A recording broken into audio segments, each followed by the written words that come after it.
Eh bien, bonjour ou bonsoir à tous, ici La Passion, j'espère que vous allez bien. Aujourd'hui, on va faire un nouveau point lecture et ça va être sur un manga qu'on m'a conseillé, que j'ai eu un peu de mal à trouver, mais bon, j'ai réussi à les avoir à un bon prix. C'est une série assez courte, il n'y a que 3 tomes et ça va être sur Museum Killing in the Rain.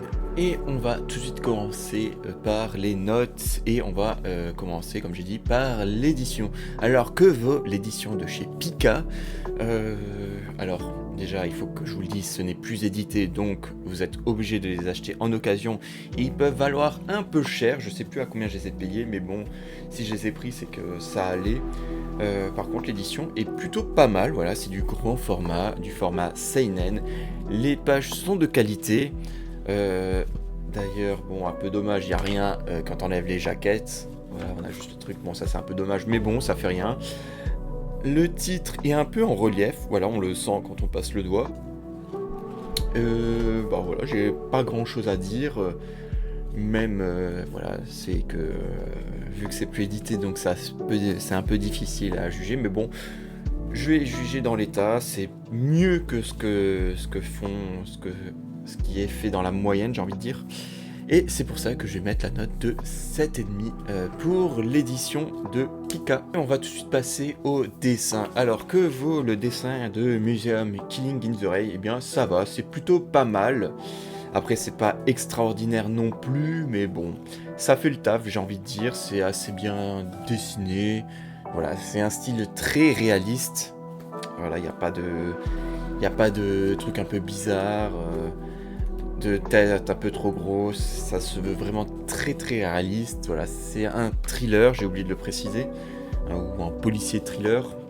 Vous savez que j'aime beaucoup ce style-là. En tout cas, voilà, il n'y a pas grand-chose à dire, et c'est pour ça que je vais mettre un 7 sur 10 pour le dessin. Et on va tout de suite continuer par les personnages. Alors, quoi dire des personnages de ce manga? Eh ben, c'est des personnages classiques, j'ai envie de dire. Je veux dire, ils ont rien de particulier, quoi. Ce sont juste des humains, quoi. Ils n'ont pas de super pouvoirs, ils n'ont pas de super intelligence ou de spécificité atypique ou particulier. Non, ça reste juste, comme j'ai dit juste avant, très réaliste. Donc, c'est des personnages qui sont humains, j'ai envie de dire, avec des qualités, des défauts. Après, c'est des personnages très typiques de ce style de manga. Ce que je veux dire, c'est que c'est typique des thrillers policiers. Ça veut dire souvent un père qui est flic avec une famille qui va se faire capturer, et ainsi de suite. Enfin, vous voyez là où je veux en venir, quoi. C'est le même truc que dans Gannibal. Quasiment, c'est les mêmes personnages. Voilà, donc on va suivre un policier qui est père de famille avec sa femme. Et du coup, il va enquêter sur un tueur qui est lui qui a un masque de grenouille. Alors il y a vraiment une raison pourquoi il se déguise en grenouille, je vais pas la dire pour pas spoil, mais bon, il y a une raison pourquoi il se déguise en grenouille. En tout cas, voilà, j'ai pas grand chose à dire sur les personnages, ils sont classiques mais bien faits. En tout cas, voilà, ça ne révolutionne pas le style, quoi. Si vous avez vu Seven, c'est à peu près les mêmes styles de personnages, quoi. C'est vraiment... de toute façon, j'ai l'impression que tous les personnages de thriller policier s'inspirent de Seven pour faire leur personnage. Et voilà, donc il n'y a rien d'extraordinaire. Après, c'est classique, mais efficace, j'ai envie de dire.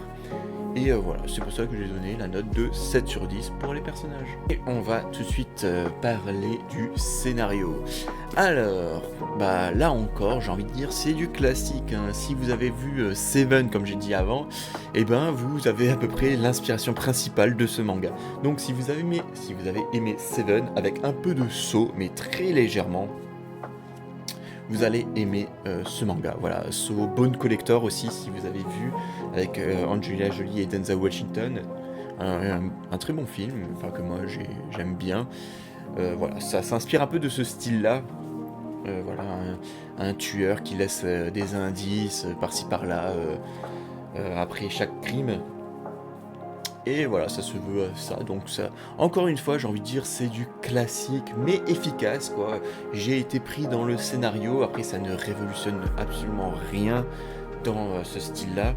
Mais même si ça m'a un peu surpris, je dois dire, par certaines situations, j'ai envie de dire. Mais voilà, ça reste du très très classique. Et encore une fois, voilà, je vais mettre un 7 sur 10 pour le scénario. Voilà, c'est du classique, mais efficace. On n'en demande pas plus, j'ai envie de dire. Après, c'est très compliqué d'innover dans ce style-là. Mais voilà, donc comme je vous ai dit, si vous avez aimé Seven, Bone Collector, un peu Saw, un tout petit peu, hein, il y a vraiment juste un petit passage qui ressemble un peu à Saw, mais voilà, vous allez aimer ce manga, c'est sûr. Et encore une fois, c'est très très bien fait, donc voilà, 7 sur 10 pour le scénario. Et on va terminer par la dernière catégorie qui est le rythme. Alors, là encore une fois, pour moi c'est le plus gros point fort de ce manga, c'est son rythme. Ça va très très vite, on est tout de suite pris dans l'action, voilà, ça va à 1000 à l'heure, en plus il n'y a que 3 tomes, franchement on les dévore. Ça va vraiment, comme j'ai dit, très très vite, il n'y a pas beaucoup de dialogue, et puis on a envie de toujours savoir, j'ai pas envie de dire la suite, mais savoir les autres péripéties, les autres indices que le tueur va donner. Voilà, c'était plutôt, enfin c'est très plaisant, le rythme est très très bien fait, pour moi c'est le plus gros point fort, et c'est pour ça que je vais donner un note de 8 sur 10 pour le rythme. Et donc on va faire un petit récapitulatif des notes que j'ai données. Donc nous avons pour l'édition un 7,5, pour les dessins un 7, pour les personnages un 7, pour le scénario un 7 et pour le rythme un 8 sur 10. Ça nous fait un total de 36.5 et 36.5 divisé par 5, ça nous fait un 7.3 sur 10 qu'on peut très clairement arrondir à 7,5 sur 10. Voilà, vous avez à peu près mon avis sur ce manga. J'ai vraiment bien aimé, mais on va en parler un peu plus dans la prochaine catégorie qui est mon avis global. Alors, au final, qu'est-ce que j'en ai vraiment pensé de ce manga en 3 tomes? Voilà, je vous montre les 3 jaquettes. Hop, le premier, le deuxième et le troisième. Donc c'est bien lui le tueur, hein, celui à la tête de grenouille. En tout cas, voilà.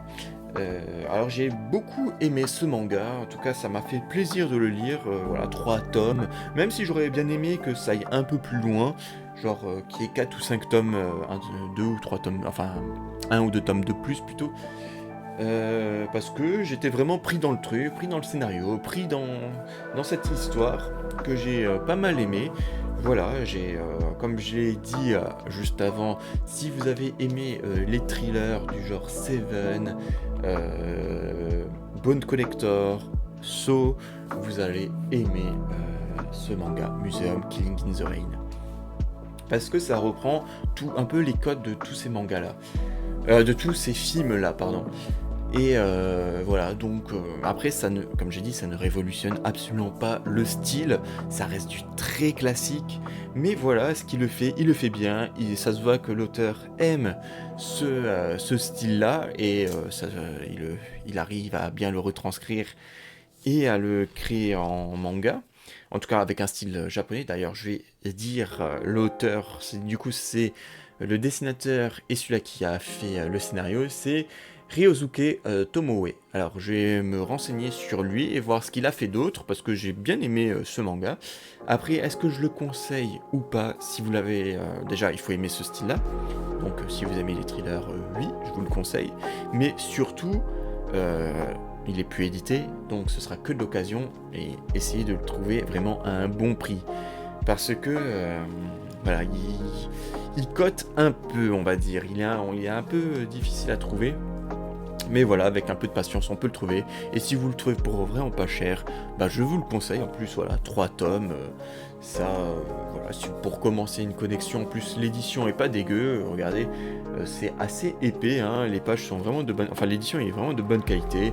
Les pages sont assez épaisses. J'aime bien les couvertures aussi. Elles sont un peu... Je sais pas comment dire, mais c'est un peu doux. Enfin, on dirait que il y a un peu de velours. Enfin bon, c'est une matière un peu spéciale. Enfin bon, vous l'aurez compris, j'ai vraiment bien aimé. Après, ça reste pas extraordinaire non plus, hein. Faut pas abuser. Mais voilà, ça m'a bien diverti en tout cas. Et je vous le recommande pour pas trop cher en tout cas. Et donc si tu as aimé cette vidéo, n'hésite surtout pas à mettre un pouce, à vous abonner, à mettre un commentaire. Dites-moi si vous avez lu Museum Killing in the Rain. Après, je sais que c'est pas un manga qui est très très connu.